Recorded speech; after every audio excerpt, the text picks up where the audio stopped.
Mayday, Mayday. This is Wingate 16. Flame out at Angels 40. 200 miles southwest of Reedville, proceeding on course to Maitland. Will attempt air start. This is the emergency. It can happen in many ways. But one thing is certain. How well you've learned to expect the unexpected may determine the course of events that follow. Mayday, Mayday. This is Wingate 16. Air start efforts failed. I'm ejecting at Angels 10. This is the beginning of survival. The problem now, to stay alive. The second night was the toughest. I had no feeling in my right foot. I kept thinking they'd amputate if they ever got me back. Every time I loosened the bandage, blood gushed out. I thought of letting it freeze, but decided against it. It was just one of those ideas you get at a time like that. Then at dawn of the third day, the weather began to close in. To me, this meant one thing. They wouldn't be able to continue the search. I'll admit, I was scared. It was the way I felt when I realized I'd lost my survival gear. I fought it off somehow and told myself to relax. I had to go on believing they'd find me. With my fouled up leg, I knew I couldn't find them. Then I heard the sound of the chopper. At first, I thought my mind was playing tricks on me. I'd been afraid of this all along. But it was up there all right, and heading right for me. I tried to wave and yell. The effort was too much for me. I felt myself blacking out. But they saw me. The next thing I remember was Sergeant Carey coming down the hoist. Lieutenant Edward Stewart, Air Defense Command, flame out, ejection, and 45 hours of raw survival, alone. 45 hours, not a very long interval of time. But for Lieutenant Stewart, long enough to suffer shock and pain from severe injury. Long enough to know the meaning of hunger, thirst, cold, fatigue, isolation, remoteness, and fear. From a technical point of view, these are survival stresses. From your point of view, they are obstacles you must avoid, overcome, or be prepared to withstand if you want to live. And to complicate matters, here are a few more. These stresses can occur in all environments to a greater or lesser degree. The Arctic, the desert, in the tropics, and on water. How these stresses might develop, how they might affect you are the big questions. You can wait, find the answers the hard way, or you can profit right now from the experience of the thousands who faced survival and lived. From what they faced and from what they learned have come methods for recognizing, understanding, and combating survival stresses. To pass this knowledge along to you is one purpose of our discussion. And the other purpose is to make you think about yourself. And for this very important reason. If you find yourself in a survival situation, the chances are you'll find yourself alone.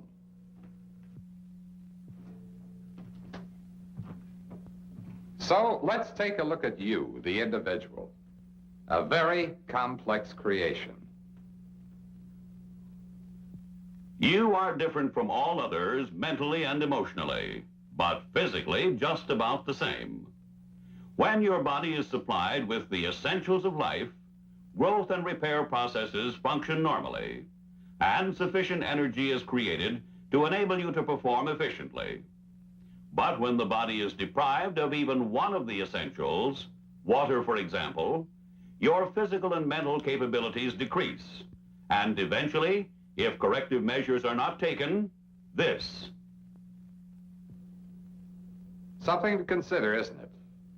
But perhaps you're not concerned right now because you're fairly well off. And that where you are, life is pretty good. So let's take you from your comfortable environment to another one not so comfortable, and try to make the point that way. This is the desert. No one can deny its fantastic beauty. And no one can deny that men have died here alone through ignorance. Ignorance not only of practical measures to take, but ignorance of how much stress their bodies could endure. Sometimes they discovered this too late. About 1/5 of the land area of the world is desert. The odds against an emergency over desert terrain are in your favor, but it could happen. What then will you be up against? Mainly two things: an excess of heat and a scarcity of water. And without water, you cannot survive for long. For a simple explanation of this, let's take a look at you, simplified. Your normal body temperature is 98.6 degrees Fahrenheit. To maintain this temperature, your body has an effective and efficient cooling mechanism, the evaporation of sweat on the skin surface. By this process, excess heat absorbed or generated by the body is dissipated. And you will continue to sweat as long as the need exists to hold body temperature down. In desert areas, the amount of sweat produced can be considerable. This is also true in humid environments where incomplete evaporation interferes with heat dissipation. But the bulk of sweat is water, and every bit of it must be replaced, because every bit of it is needed for normal bodily functions. If it is not replaced, your body will go into debt for water by withdrawing water from vital parts. When the bloodstream gives up water, the blood becomes thicker and less in volume. The heart has to work faster to pump the thickened blood through the arteries and veins. And as water loss continues, it becomes increasingly difficult for your body to function. What you have just seen on the screen is the process of dehydration. Understanding its effect on you is important, but important too is knowing how to recognize it. Let's investigate this further. Approximately 2/3 of the human body is water. This level must be maintained if you were to live, work, and think at peak efficiency. When this water level begins to drop, you become thirsty and uncomfortable. You begin to move in a kind of slow motion. You have no appetite. As you lose more water, you get sleepy. Your temperature goes up. You get irritable. Eventually, you become nauseous. Dizziness, difficulty in breathing, and a tingling sensation in the arms and legs follow. When your body has lost only 10% of its body weight in water, you can't move about normally. At this point, locating a water source may be impossible. And when water loss continues, death is inevitable. Not a very happy thought, is it? Well, let's see what you can do to keep the worst from happening. Conserve your sweat, not your water.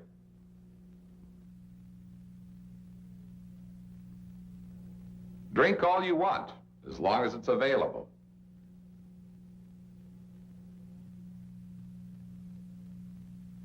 Stay in the shade, off the ground. Ground temperature may be 150 degrees or higher, even here. Travel only at night. Move slowly. Take it easy.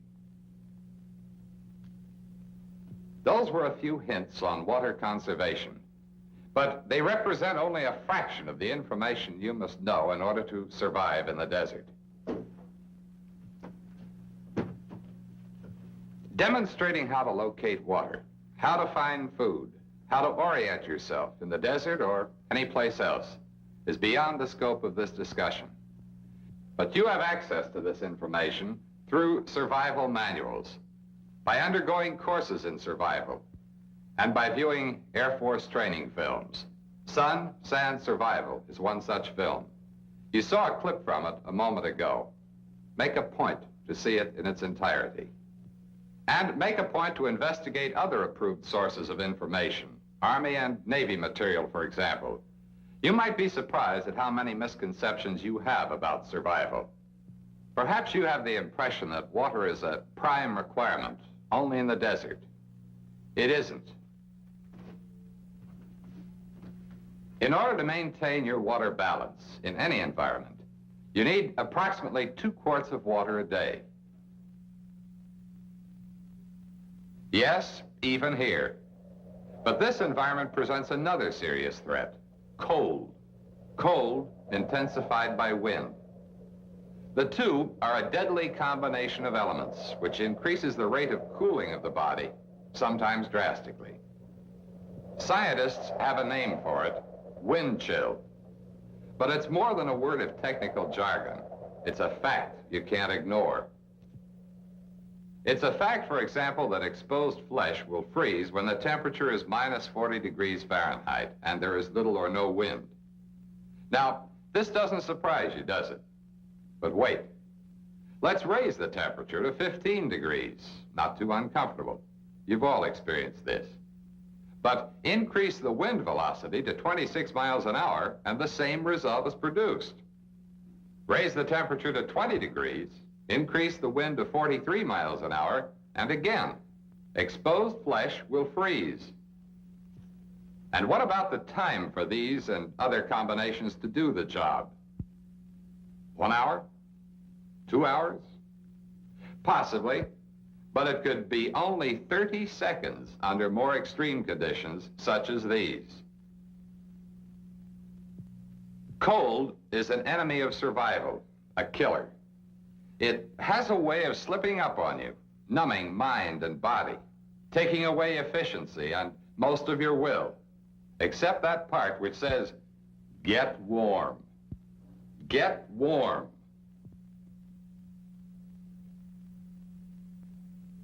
Yes, get warm and stay warm. The most sensible idea you could have. But it takes more than an idea. It takes know-how, knowing how to conserve body heat. This, in turn, involves an understanding of your body's heat system. It is a complicated system. So, again, a simplification. Blood, with absorbed food and oxygen, is circulated to the different parts of the body. Every living cell has the ability to burn food in the presence of oxygen. In the process, energy is created. Part of this energy is used in doing work, but most of it is liberated as heat at the surface of the body. When you exercise or do work, you burn up more food stored in the muscles. This requires more oxygen. To get it, you breathe faster and faster. More heat is then generated, and the smaller blood vessels near the skin open wider. Circulation in the skin is increased, and heat loss is faster. In cold weather, when the normal rate of heat loss would result in excessive cooling, the circulation of the blood through the skin is decreased by constriction of the smaller blood vessels. This reduces the rate of heat loss and preserves the heat for the vital organs. Rather ingenious, don't you think? But the system has a flaw in it, and for you, a serious one. When nature cuts down circulation at skin surfaces to conserve heat for your vital organs, she sacrifices other parts of the body, the hands, feet, toes, nose, ears, face, for example. As a consequence, these are the first to become frostbitten. And remember, this situation and danger is not confined to the Arctic. It exists right here in the United States. Some have failed to consider this and died. But wherever you are, no matter how cold you are, the situation is far from hopeless if you're willing to help yourself. Here's how. Improvise. Use materials you have available. Above all, conserve your body heat. If you must exercise or move about, avoid sweating. Sweating increases loss of body heat.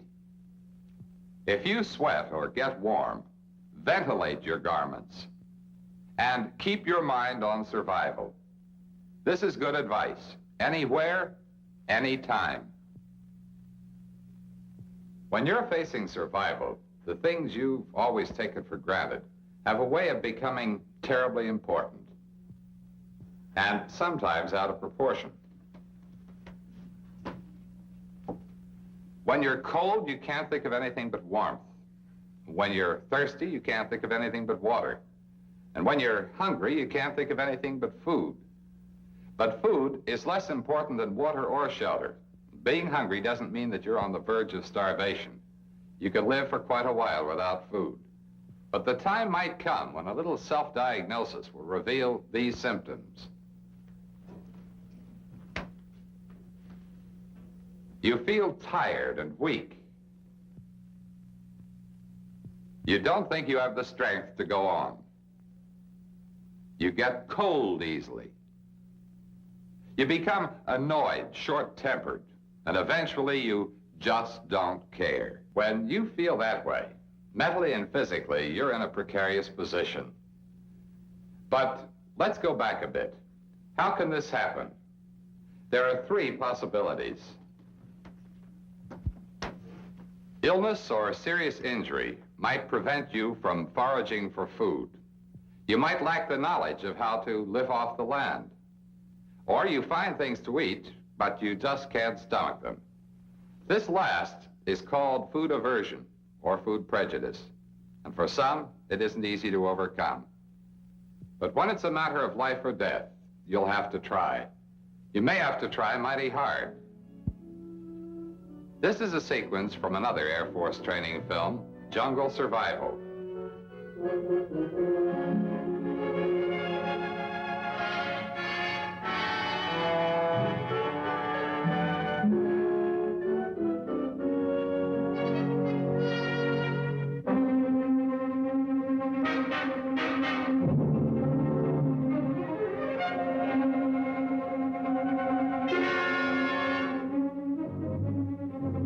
Obviously, food aversion is not an obstacle here.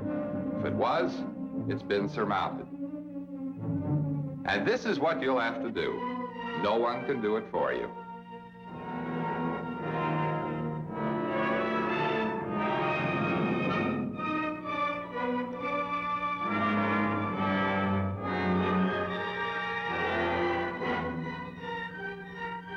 Food resources of different environments vary. But remember, anything that creeps, walks, swims, or flies is a possible source of food. And if this makes a vegetarian out of you, there's always this. Learn to live off the land. Begin right now by experimenting with new foods. Practice eating foods which are not your favorites, and learn to appreciate them. Controlling hunger is one of the easier problems to solve in survival. If you can adjust to discomfort and adapt to primitive conditions. And to make it still easier, here are a few practical suggestions. Procure both water and food when you can still think clearly. Forage for food. Save your rations for emergency. Take stock of what you have and plan accordingly. Don't waste your energy. Stop and prepare your food whenever you can. The rest you get is beneficial.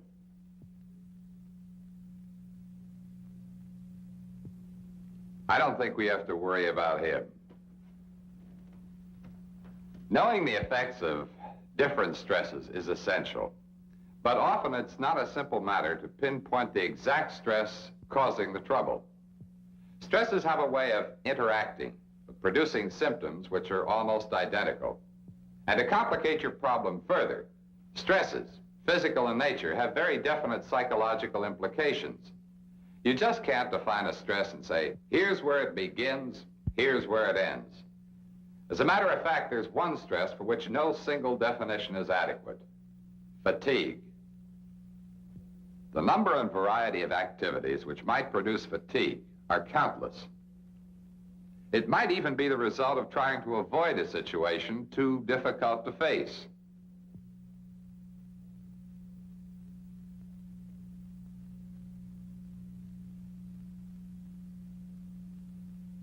Fatigue is cumulative.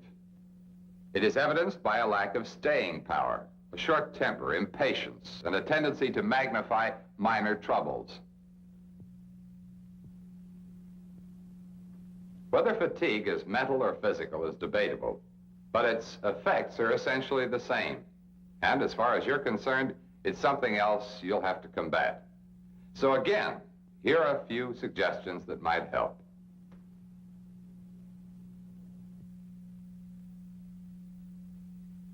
Assess the situation, have a plan, and follow it. This is always the best idea.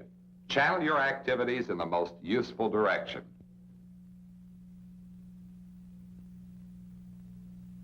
Don't overestimate your strength.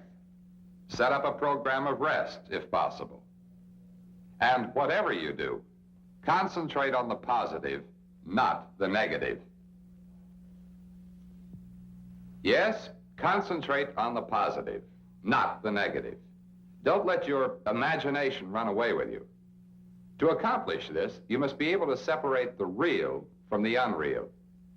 Sounds easy enough, but often difficult to do. Even for those with the strongest kind of emotional fiber. Even for those in the best physical condition. A good physical condition and emotional stability are two of the best advantages you can have. But sometimes the challenge is too great. In a matter of minutes, this pilot passed through two major crises. First, the aircraft emergency leading to the survival situation. Second, the survival situation itself. Then, a third crisis was superimposed, injury upon ejection. Now, he could do only two things. Try to keep his face out of the water and hope that help comes. And it's going to take all the stamina and guts he's got. That pilot's desperate problem was complicated, as yours might be, by injury. Suffering injury is unfortunate enough. But whether the injury is minor or severe, shock is bound to accompany it. Sometimes it's the most serious consequence of the injury. It can also be a serious aftermath of the emergency experience itself without any injury being present. This makes spending a moment on the subject of shock worthwhile. Let's take a look then at shock, its symptoms and treatment. You must be familiar with both. These are some of the signs. Pulse, weak and rapid. Respiration, rapid. Skin, pale, cold, and moist. And if the patient is conscious, he may feel faint or dizzy, and he may be frightened, restless, or anxious. Now, what do you do about it? Let's take a look. If the patient is injured, don't wait for symptoms to develop. Make him comfortable. Conserve his body heat, but don't overdo it. Don't give him fluids if he's unconscious or if he's injured internally. Him, that's the other fellow. The fellow you're going to help. But what about you? You alone. How can you help yourself? If you have an injury, you can expect shock. Therefore, try to anticipate it. If you're able, do for yourself what you would do for others. Now, here's something else. The word shock is used in another way, to describe the mental state of a victim immediately following an accident. Apathy and irrational behavior are common. You can expect this to happen, but even when you're alone, you have a good chance of shaking it. Your training is a ready cure. A man well indoctrinated in emergency procedures will usually be guided by them, even when dazed. Training imparts knowledge, and knowledge is the most effective antidote for the ills, real and imaginary, inflicted on the survivor. And this includes one of the most common, fear. Fear is a natural response to danger, and nothing to be ashamed of. Everyone who faces an emergency which threatens any of his important needs experiences fear. In a survival emergency, you may be constantly threatened with the loss of water, food, shelter, companionship, yes, even of life itself. Your fear will greatly influence your behavior, and your behavior, your chances of survival. You must recognize it, live with it, and if possible, use it to your advantage. Recognizing fear in yourself shouldn't be too difficult. You've met it before, and you've overcome it. But as you face survival, fear, isolation, remoteness, loneliness, and the other psychological stresses are greatly magnified. Coping with them requires a greater effort, but you can do it. This man did for 20 long days. How was he able to do it alone? Because he was endowed with some kind of supreme wisdom? Because he had courage far beyond that allotted to the ordinary human being? No. He had only the resources you have, but he used them to his advantage. He was afraid, and he admitted it. He accepted his lot, and he tried to improve it. He kept busy. He foraged for food to maintain his physical condition.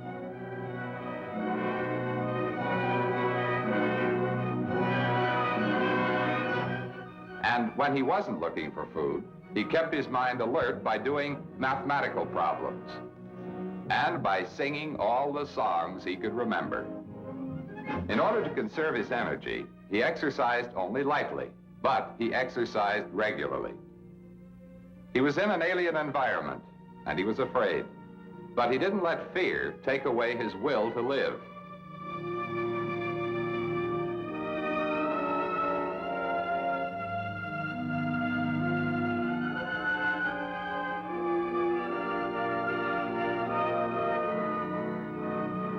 He recognized the real dangers, and he took practical measures to eliminate them. And he hacked it.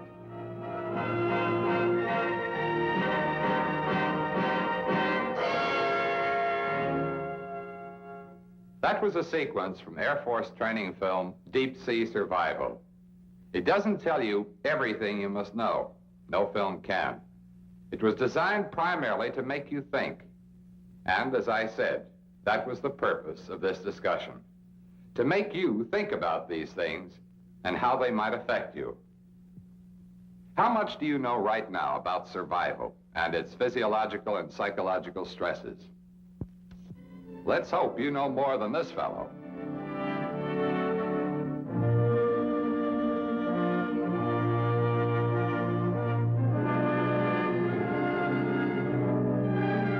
But what is his affliction? Fear? Panic? No. He was suffering from thirst and dehydration. Then he sneaked drinks of seawater at night, compounding his problem. The result? Mental deterioration.